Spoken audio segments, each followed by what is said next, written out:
Hey Tribe, Sally here. Hope you're having an amazing and fascinating day. I know I am. And look, I'm not here alone. I'm here with my friend Jim, who is also a viewer, and a campmate just down the way from you a little bit. Hi Jim, thank you so much for being here. Really appreciate you taking that opportunity to help me out with this. No worries. And what is this, you might be wondering? Well, we're working on an RV project upgrade. I'm not going to tell you what it is quite yet though, but it's really useful. So we're going to say, first of all, thank you so much for being here. Thanks to my channel members. If you haven't already, please consider subscribing. Leave a comment down below. Let me know what you think of this particular video. And leave any questions you've got about future videos that you would like to see as well. Before we get into this, we're going to roll the intro. Wake up with the sun in our eyes. Sally forth, no need for goodbyes. Journey calls, let's roll the dice. Every mile a new surprise. And we're back. So what are we working on today? We are working on putting in, it's called an extend-a-stay. And why do they call it that? So you don't have to pack everything up and run into town to go fill up your propane. You can extend your stay where you're at. And this is exactly what I needed when I was camp hosting in Yellowstone, guys. I can't tell you what it was like to look outside my rig right on the side of my site there. They had an enormous propane tank that I could have used if only I could have hooked up to it, but I couldn't. After today, I'm going to be able to. So Jim here has come to help me. I really appreciate that. Without further ado, we're going to flip the camera around, show you what we got going on, and get right into this. Well, that right there is where my propane is. And this right here is called an extend-a-stay. And what we're going to do today is listen to Kit bark, apparently. Hang on a second. So, this comes with two different hoses. One to be able to hook up to a regular propane tank that will feed your RV. And another one to be able to hook up to like a 5-gallon auxiliary barbecue type tank.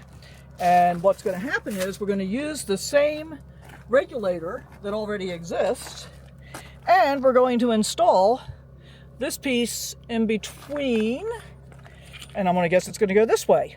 We're going to install this in between the service valve entrance and the regulator, and then we're going to end up with the regulator pushed back toward this side of the compartment. This will be fun, and this is going to be so much fun because I'm not doing it completely by myself.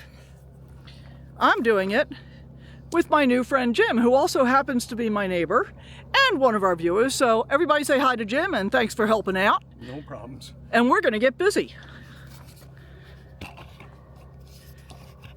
All right, so step one is removing the plastic clips that are holding the cover in place, so we can get that out of the way. Now, one of the things I've seen, Jim, is that some people say that you need to put a metal extension plate on that tray in order to have the cover be secure. I don't really think it matters, do you? I don't think it does either. I mean, we should be able to get the cover back on. It'll just be floating in air instead of sitting on a metal plate, right? Right.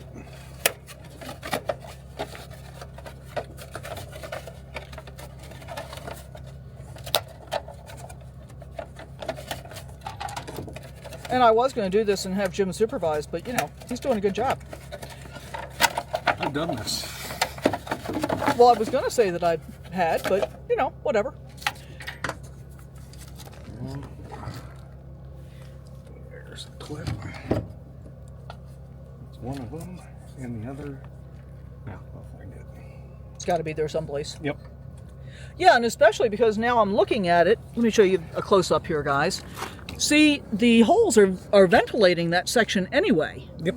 So it doesn't seem to me that it makes any difference whether or not you extend the plate as long as you can get the cover back on.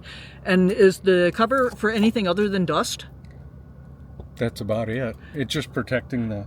Now correct me if I'm wrong, but I see an awful lot of dust in there. You might want to go shut your water heater off. Water heater's not on, but I might want to shut the refrigerator off. Yep. Yeah, so... it's trying to light. Yeah, safety first, guys. Shut off all your propane appliances before you start this, because the first thing you're going to do is turn the propane valve off. Okay, so Jim is working here with a monkey wrench, right? Pipe wrench. Pipe wrench.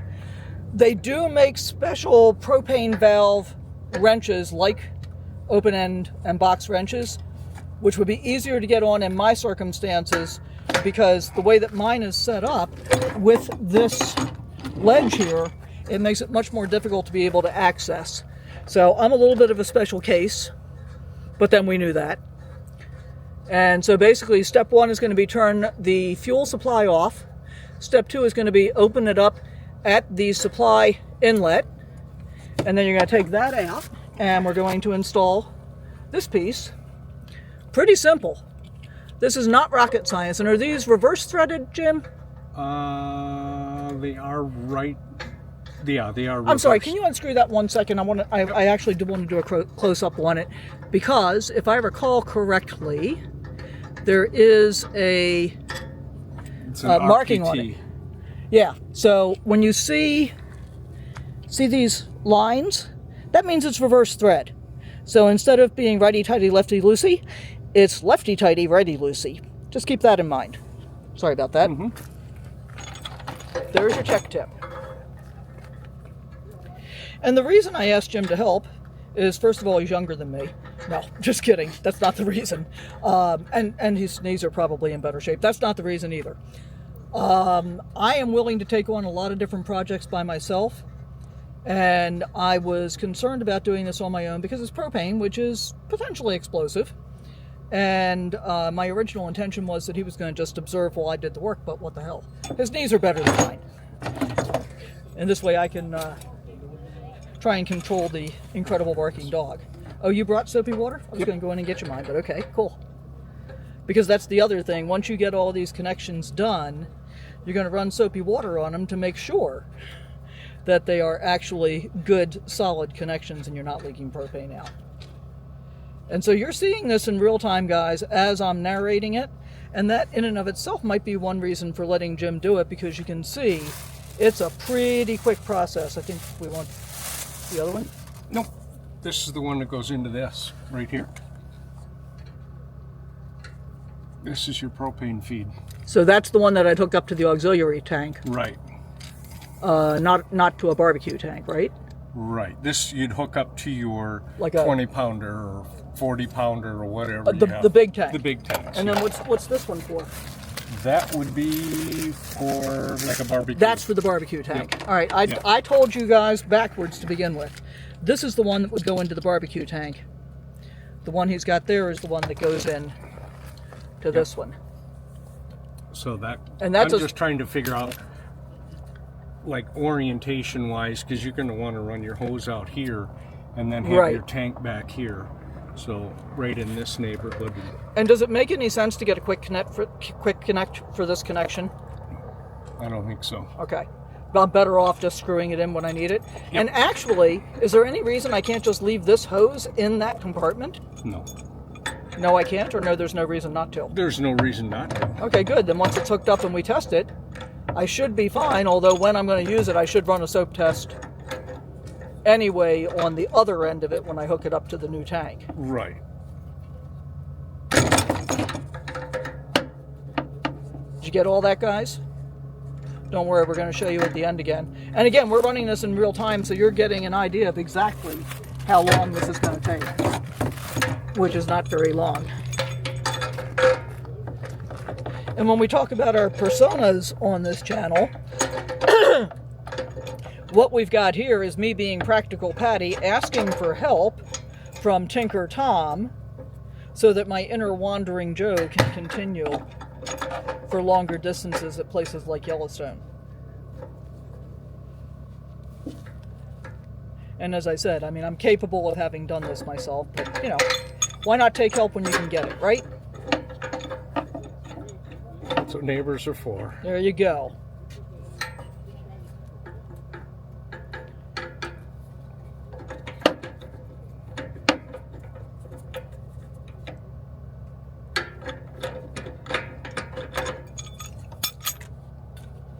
Alright, so first soap test.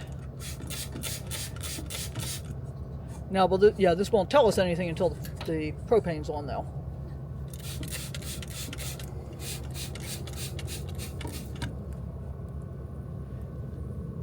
I can smell propane. Yep, I got bubbles over there. And you want to make sure you turn the propane off in between, guys, because a spark will ignite propane And that is, frankly, one of the ways that most RV fires happen is from propane leaks. You know, like your tire blows and it takes out your propane line and then you lose your entire RV. That kind of thing. So we're going to try again.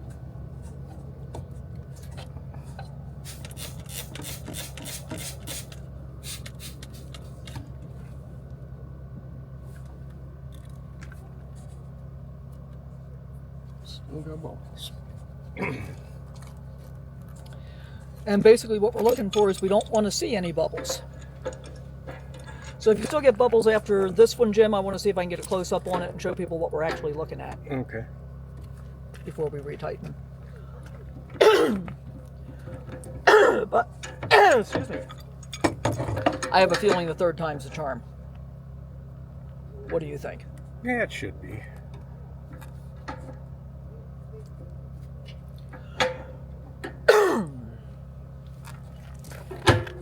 If I can get a good bite on it, that's the problem. Yeah, it's not an easy location to work in, for sure.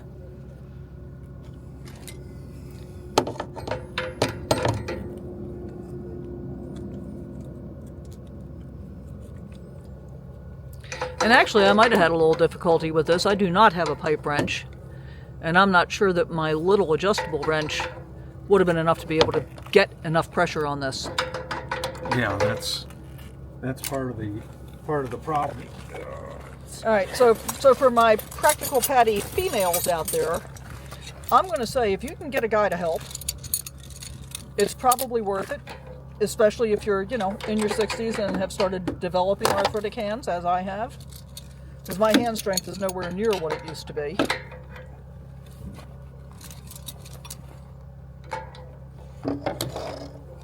Oh, come on. There we go.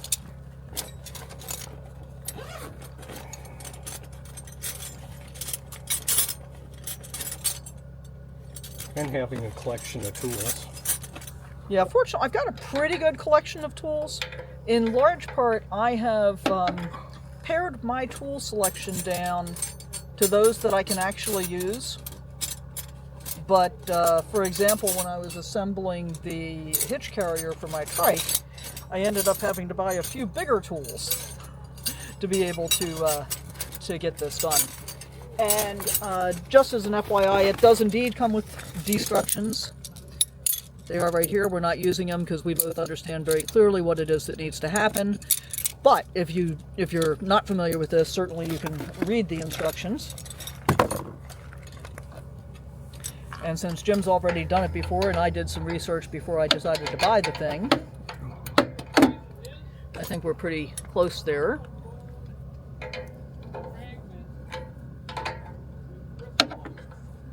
Okay, so that did a lot of work, so we'll just monkey wrench it. Okay, well that one's not really any bigger than mine, so maybe it would have worked.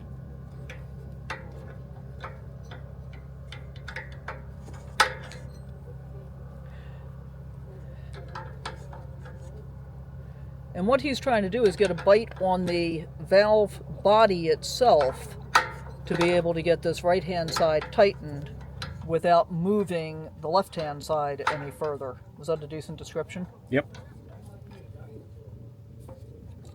Now let's go move on.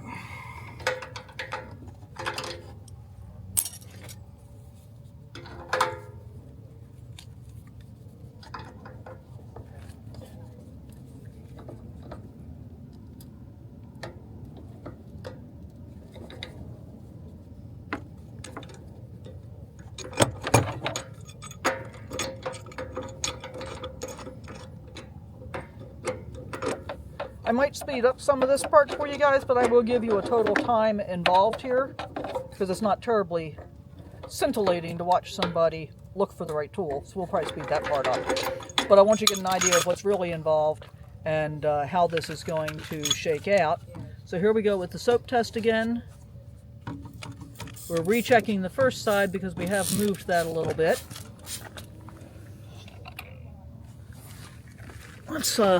Let's hop down here at a weird angle. There we go. Okay, now I'm not, whoops, I can't do it from there. I'm not seeing any bubbles. Come on, focus. Yeah, I'm not seeing any bubbles there. I think we're good. What do you think, Jim?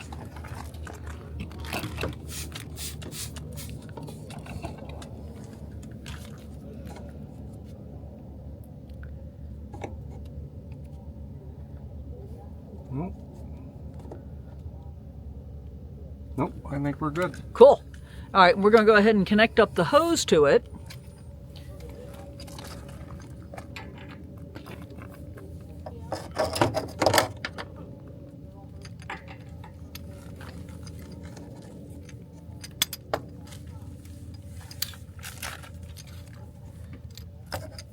And then what will happen the next time I find myself in a situation like I was in Yellowstone, where there was a huge tank sitting right next to my RV, but I couldn't connect to it.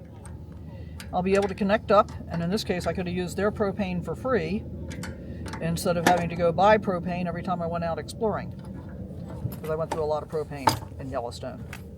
And again, we're going to soap test this one. Nothing. Nothing, just the way we like it. Do we want to get the... Well, that ain't gonna work. We ain't gonna drip it down. You want to put your tank right back here? I'm not gonna have a choice. I'm gonna have to put the tank right back there. Mm-hmm. Because there's not enough room to move it anyplace. But, because I travel all the time, we're gonna have to leave it coiled up inside, and then I'll just have to route it when I need it. Right. And, I mean, the truth is that if I'm, where's the end of it? And then this snapped. Let's bring it all the way in, because I don't want to take the chance on catching it on something when I'm driving. And we'll just kind of let it coil up. Let's let it coil up on this side.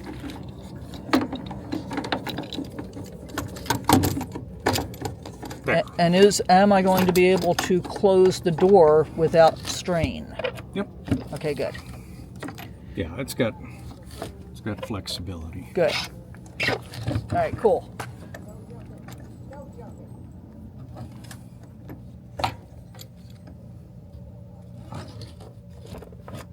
That'll work. All righty. Except for So, this. technically we're done. We're going to put the cover back on so you can see what that looks like when it's all done and over with. I'm going to run in... It. Oh, you did snap it? Well, it's probably brittle. Well, yeah. So, all right, so Duct tape. I'm going to run in and turn the refrigerator on, and then we're going to talk to you in a wrap-up for a minute. Okay, so my white cover cracked because it's, stress brittle from... It's plastic, and it's old. This is a 2017 coach. So it cracked. But what we're doing is just zip tying it down to the plate, and that'll help to hold it in place enough. And, yeah. And we're good. I turned on the refrigerator. We don't see anything leaking. And I'm good to go, so I'm pretty excited about that. All right, so you can see our tie wrap job here. And the whole purpose of this is just to keep it from falling off while I'm driving down the road. You can also see that the fuel valve to turn the propane on and off is easily accessible. Jim, would you please point at that? And then the fuel valve to fill it is also completely accessible. They'll be able to get on that, no problem. And the gauge is still very easy to see. So we haven't really disturbed anything in this entire ecosystem. All we did was put a new valve in. And I'm curious, Jim, do you think I need to soap test that connection for this hose when I hook it up, just to be sure it hasn't moved? Doesn't hurt. Yeah, that's not going to hurt. And then you also got to soap test the other end whenever you connect to any kind of propane appliance. So that'll be super easy to do. I'm going to say my first thank you now, but as I said, I'm going to bring the camera up and we'll do a little wrap up here. All right, so here we are. This, as I said, is my new friend Jim. Thank you so much, Jim. No worries. I truly appreciate the help here. Yes, I could have done it. Anybody could do it. Probably not quite as easily. So the things I want you guys to keep in mind if you're thinking about doing this are, once you get into this job, first of all, arthritic hands are a real thing at my age. Might be for you as well, and if that's true, solicit some help. It'll just make your life a whole lot easier. So think about that. Make sure you do have the right tools. And be prepared for the fact that you may need to be able to hold the valve body itself captive not just the connection to the inlet portion. So keep that in mind as well. And Jim, what would you say for somebody that's thinking about doing this? What might else they want to think about? Before you do it, visualize doing it, lay everything out, look at it, and plan it. So run through it in your head, and not just once. Maybe watch a YouTube video or two. Oh, like this one. Watch it over again. You know, we're showing you the whole thing, guys, and we're doing that because we want you to have the opportunity to feel comfortable doing this yourself. And if you've got questions, as I've said, Jim is a viewer. Hopefully he'll read the comments, and if he doesn't, I'll ask him to read the comments and weigh in on them. So as always, I want to thank you so much for being here. I truly appreciate you taking your time to watch my videos. I think that's all we've got for now. We'll see you next time. Bye for now. Thank you, Jim. Yep.